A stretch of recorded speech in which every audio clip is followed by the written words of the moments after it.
You know, when you think about the Bible, your mind probably goes to faith, parables, maybe some history. But what if I told you it's also one of the most epic monster manuals ever written? Seriously, it's packed with tales of creatures that are as terrifying as they are absolutely fascinating. So today, we're gonna go on a safari, a hunt, to uncover these incredible beings that have been freaking people out for centuries.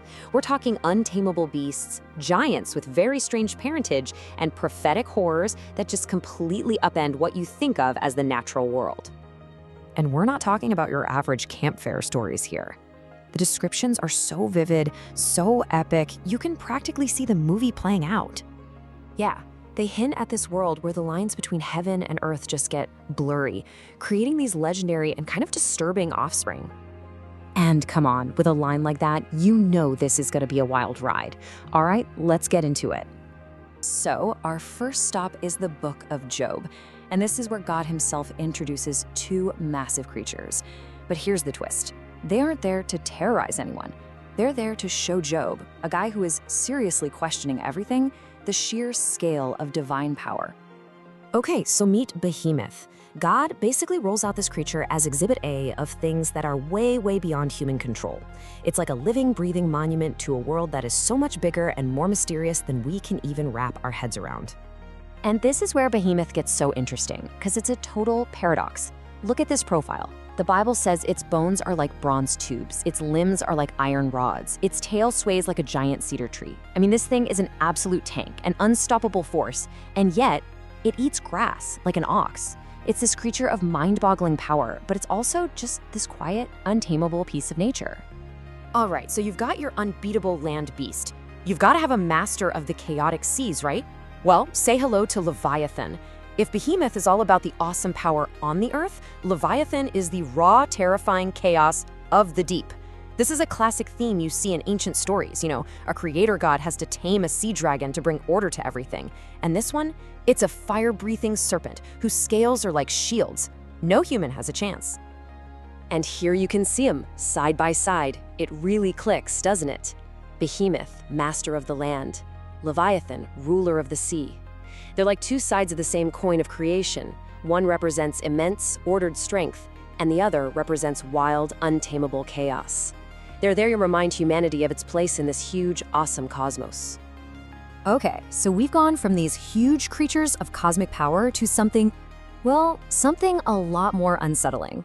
We're talking about a mysterious race of giants with a very, let's say, controversial family tree. So the book of Genesis just briefly drops this mention of the Nephilim. It almost makes them sound like demigods from some old myth, you know, heroes of old, men of renown. But their origin story, oh man, that is where things get really wild and heavily debated. Who exactly were these sons of God? The text itself is a little vague. Some folks think they were just powerful kings or nobles, but there's another, way more dramatic theory. One that comes from ancient texts outside the Bible, like the Book of Enoch. And that story says they were a group of fallen angels called the Watchers. They came down to Earth, had kids with human women, and created this hybrid race of giants. Chilling, right? This quote comes from a group of spies sent to check out the land of Canaan, and it gives you the most terrifying picture of just how massive these beings were. This wasn't just about them being tall, this was a fundamental, species-level difference that inspired pure dread. They felt like insects. That's how profound the fear was. All right, so far we've seen monsters as symbols of God's power, and as these mysterious hybrids. But now, let's switch gears completely, because in the prophetic books, the monsters become something else entirely. They're complex allegories, symbols for the rise and fall of human empires. A vision from the prophet Daniel basically acts like a decoder ring for ancient history. It's amazing. He sees these four bizarre beasts coming out of the sea, and they seem totally random, but they're not.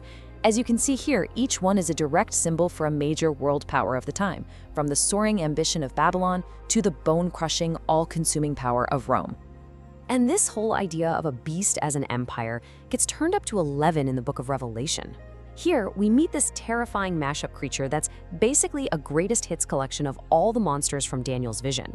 It's meant to represent not just one empire, but the entire recurring history of tyrannical, godless human power. And when you break down its anatomy, the symbolism becomes crystal clear. You've got the speed of a leopard, right? The crushing power of a bear's feet, the ferocious mouth of a lion. Each part is a callback to the empires that came before it. It's this brilliant visual metaphor that suggests all these oppressive regimes throughout history, they're really just different faces of the same monster. So we've met titans, we've met giants, and we've met these allegorical beasts. But now, it's time for the final exhibit, the main event. This isn't just another monster. This is the final boss, the ultimate antagonist of the whole biblical story.